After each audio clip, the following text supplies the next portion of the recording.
Hi, guys. Welcome back. I just thought I'd give my perspective about a few things. Yesterday, an icon I really follow and admire closely, Alan Dershowitz, explained, or on his podcast, The Dersh Show, showed and said something that was very touching to me because, as you know from my prior episode and probably the one before that, my alma mater, Hunter College, was something that I care a lot about. It gave me a lot of value, and it also taught me a lot, not only in the classroom, but even more so outside, specifically around the Israeli-Palestinian conflict. I saw the left wing, even crazy dimension of it, where people would speak out against America, people would speak out against Western culture and Western ideals. And let me just play for you the loop that I tweeted out last night. Went today walking down Lexington Avenue and I passed by Hunter. I have to tell you, I felt very uncomfortable walking by Hunter. Hunter College, one of the New York City colleges. I saw kids with these Palestinian flags and buttons.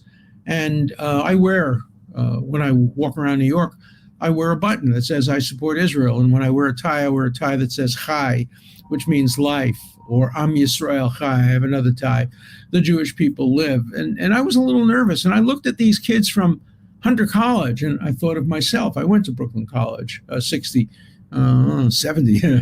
years ago almost. And I'm looking at these kids, and I'm saying, some of these kids would support terrorism against the United States. If there were a terrorist attack on the United States, some of these kids from Hunter College, from Harvard College, from the University of Pennsylvania, from Stanford would join. And here's another thing. A lot of the controversy nowadays around Israel and and the kidnappings and the terrorism is revolving around these 8.5 by 11 posters of kidnapped Americans, Israelis, Arabs, all being posted with the consent of the families of these victims. And some people are ripping them down. A director of a Broadway play, I believe, was videoed with scissors taking it down. I think this speaks to the philosophies of the radical left and how they want to repress speech instead of promote their own or promote the opposing viewpoint. It's one thing to post a pro, whatever you want to call it, other side to the kidnapper poster right next to the kidnapped poster, but it's another to just take the kidnapped one down. I guess a free speech argument could be made if you put up a pro-kidnapper poster on top of the kidnapped poster. Personally, I think it's ridiculous. Personally, I think they're kidnapped. We're raising awareness that they're kidnapped. And by saying we, I mean the side that's, I don't know, sympathetic to victims of kidnapping. And why take it down? That's repression. That's not free speech. It's not an easy point for me, but again, I'm here presenting to you the other side of the argument. So here's what another one of my icons had to say about it.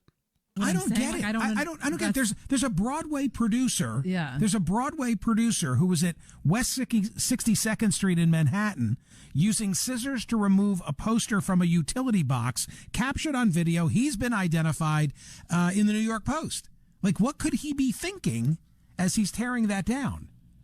I don't know. I can understand, and I'm just reflecting on the discussion that I just had with Mohammed. Right, having a highbrow discussion about the differences is one thing. I can understand people wanting to talk about the treatment of the Palestinians in the West Bank and in Gaza and talk about the history and the events and a two-state solution and everything else. But okay, like, here's a woman or a kid being held hostage right now by Hamas, and someone has seen it appropriate to put their photograph on a utility pole in New York City.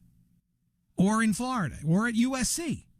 And now you tear that down? Like, okay, that you're going to put up your own poster to talk about Palestinian rights and protecting their homeland. All right. But no, I'm going to tear down your kidnap poster. It's brutal. It's a brutal environment. It's very hard to have a good conversation. I think we here, meaning all of us and you who listen and dial this program, have a lot to be proud of in the last 3 weeks, because I think we've handled all these things appropriately. So, you know where I stand. Lastly, at Hunter College yesterday, here is what happened according to a student or someone who was in possession of this video yesterday nearby Hunter.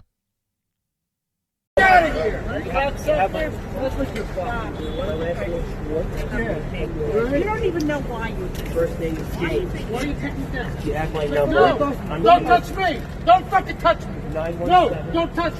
Hey, No, don't touch me! I don't give a fuck! Get the fuck out of here! You're a scumbag! That is correct. What are you fucking touching him for? Sir, What are you touching him for? You're touching me. Sir, What are you touching him for? I'm not touching you. Back off! You fucking hands on me!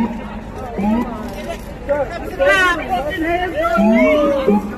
Hey, guys! We're taking a picture, right? Here we go. Here he is. Don't touch the fucking sign! Fuck off! Scumbag! Fuck off! Scumbag! You're touching them. So they can touch you. Why are you touching them?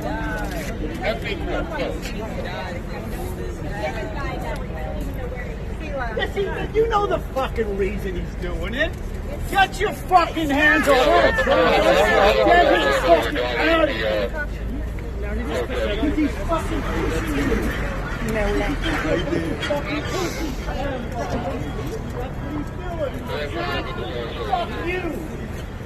He wasn't doing it. Yes, he was! He was ripping the fucking sign. He's right there. Hey, go away! Get out of the way! You didn't do nothing! He didn't do it.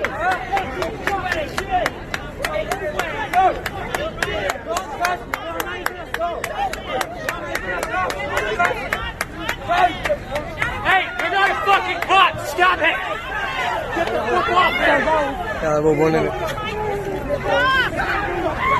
This person goes on to tweet and saying, you should pray for this guy who was arrested because the Zionist police arrested him. I mean, you can draw your own conclusions after seeing the video.